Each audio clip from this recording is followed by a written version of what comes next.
భారత republic day వేడుకలు దేశం అంతటా ఘనంగా జరిగాయి. శుక్రవారం దేశ రాజధాని ఢిల్లీలో నిర్వహించిన గణతంత్ర ఉత్సవాలు అంబరాన్నంటాయి.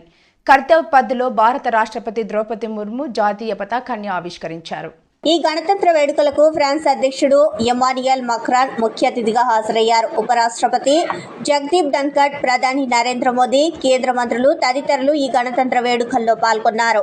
ప్రధాని మోదీ ఉదయం జాతీయ వార్ మెమోరియల్ను సందర్శించడంతో వేడుకలు మొదలయ్యాయి. ఆ తర్వాత రాష్ట్రపతి ద్రౌపది ముర్ము, ఫ్రాన్స్ అధ్యక్షుడు మక్రాన్ సాంప్రదాయ బగ్గీలో వేదిక వద్దకు చేరుకున్నారు. దాదాపు 40 ఏళ్ల తర్వాత గణతంత్ర వేడుకల్లో రాష్ట్రపతి మళ్లీ ఈ బగ్గీని వినియోగించారు. కర్తవ్య పథ్కు చేరుకున్న తర్వాత రాష్ట్రపతి జాతీయ పతాకాన్ని ఆవిష్కరించి గౌరవ వందనాన్ని స్వీకరించారు. ఆ తర్వాత శకటాల ప్రదర్శన ప్రారంభమైంది.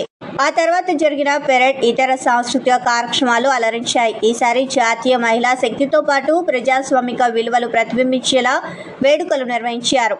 పెరేడ్ ఆవాహనతో మొదలైంది. ఆవాహనలో 100 మంది మహిళలు భారతీయ సంగీతాన్ని వినిపించారు. సాంప్రదాయ బ్యాండ్కు బదులుగా శంఖం, నాదస్వరం, నగారాతో ప్రదర్శన చేశారు.